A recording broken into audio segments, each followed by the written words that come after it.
नमस्कार दोस्तों, बच्चों सिंह यूट्यूब चैनल में आपका स्वागत है। जैसा कि आप स्क्रीन पर देख पा रहे हैं, यहाँ ड्राइंग शीट की कुछ नाप लिखी हुई है। नाप दो प्रकार की होती है, एक तो टर्मिनेटेड साइज, एक अनटर्मिनेटेड साइज। तो कोई सी भी पूछी जा सकती है। A0 की जो माप है, तो A0 की जो माप है 841 अनुपात 1189 mm। A1 की माप है 594 अनुपात 841। यहाँ आप इस स्क्रीन पर देख पा रहे हैं। A2 की जो माप है 420 अनुपात 594 mm। ये लंबाई और चौड़ाई का अनुपात है, जो हमेशा 1 अनुपात √2 में चलती है। लंबाई अनुपात चौड़ाई, ये उल्टा भी पूछा जा सकता है, चौड़ाई अनुपात लंबाई में। A3 की जो माप है 297 अनुपात 420 mm। A4 की माप है जो 210 अनुपात 297 mm। जो अपना फ़ोटोकॉपी का पेज होता है, जो A4 साइज़ का होता है, उसकी ये माप है।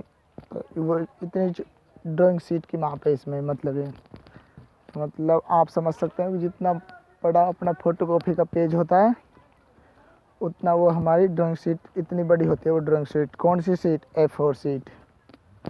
A5 कौन सी टर्मिनेटेड साइज़ की बात करते हैं? तो अगर अनटर्मिनेटेड साइज़ की बात करते हैं हम, तो A4 की माप आएगी 330 अनुपात 450। तो ऐसे ही टर्मिनेटेड साइज और अनटर्मिनेटेड साइज कोई सी भी पूछी जा सकती है। ये बहुत मस्त है, इनको याद करना है।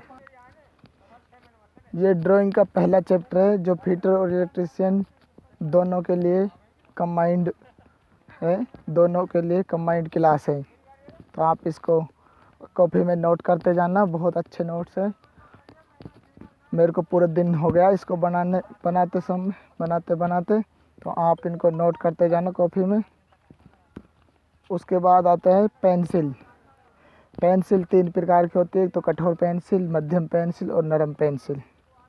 कठोर, नरम और इस बीच की मीडियम, मतलब मध्यम। तो कठोर पेंसिल में कौन कौन सी आती है? 9H, 8H, 7H, 6H, 5H, 4H। ये कठोर पेंसिल में आती है। मध्यम पेंसिल में 3H, 2H, H, HB और B और F। नरम श्रेणी में 7B,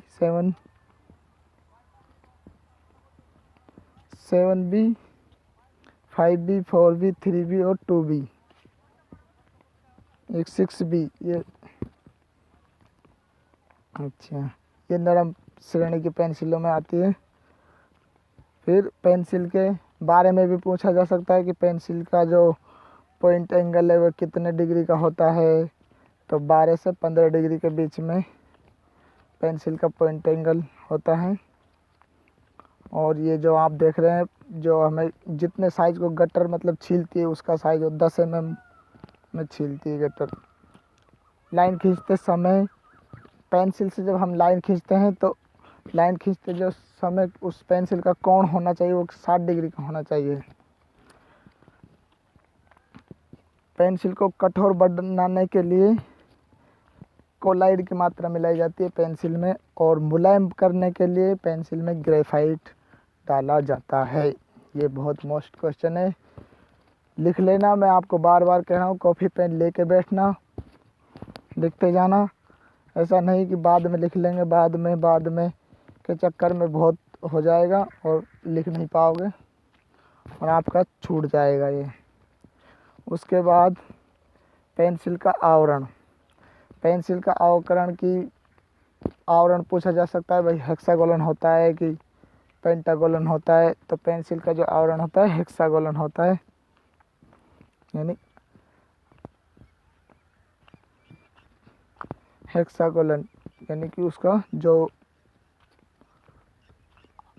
अनुप्रस्थ काट क्षेत्रफल है, जो डॉटेड लाइन, एरोहेड लाइन बनाने के लिए 2H पेंसिल का उपयोग किया जाता है। ऐसे भी पूछा जा सकता है, डॉटेड लाइन खींचने के लिए किस पेंसिल का उपयोग करते हैं? तो 2H का। हिडन लाइन, सेंट्रल लाइन यानी केंद्र रेखा, स्ट्रक्चर लाइन भी 2H पेंसिल से ही खींचते हैं। ऑब्जेक्ट लाइन एरो वस्तु तीर का निशान बनाने के लिए H पेंसिल का उपयोग किया जाता है।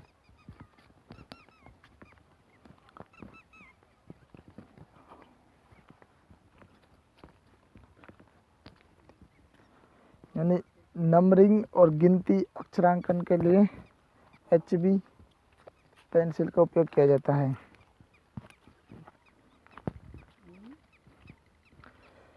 जर्नल लाइन खींचने के लिए H और 2H पेंसिल का उपयोग कर सकते हैं। कंस्ट्रक्शन लाइन खींचने के लिए हमें 4H, 5H और 6H कोई सा के कुछ किसी भी पेंसिल का उपयोग कर सकते हैं। ये नंबरिंग मतलब गिनती लिखने के लिए, ये थोड़ा मिस्टेक, अक्षरांकन थोड़ा मिस्टेक कर रखा है, तो कोई बात नहीं, वो देख लेना, आप सब समझते हो, ठीक है ना। ये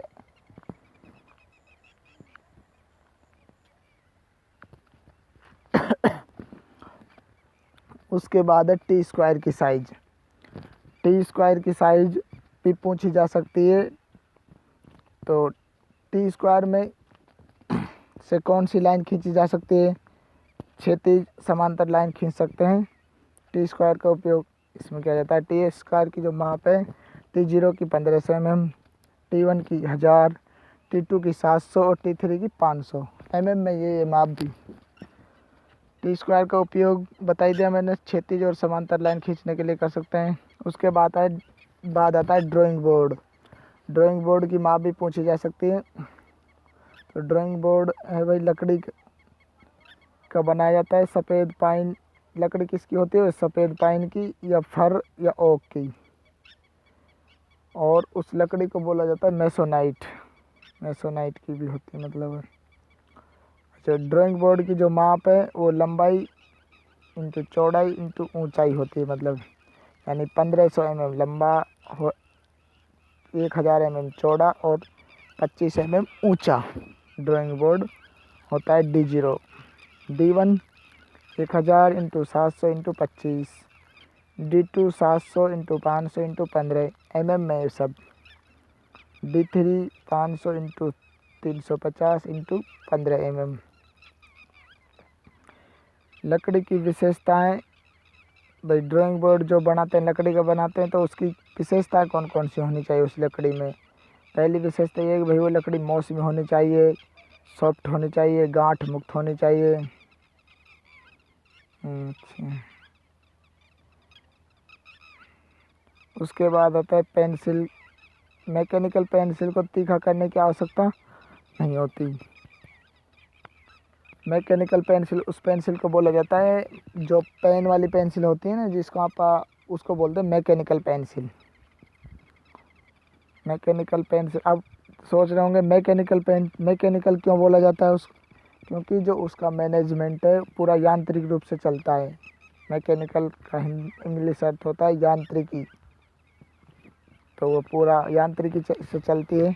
स्प्रिंग वगैरह उसमें लगी होती है ना, तो वो यांत्रिकी, इसलिए उसको मैकेनिकल बोला जाता है। और मैकेनिकल पेंसिल का जो पॉइंट होता है वो 0.3, 0.5, 0.7, 0.8 mm में मिलती है, मतलब वो उसकी जो नीड होती है ना वो मिलती है।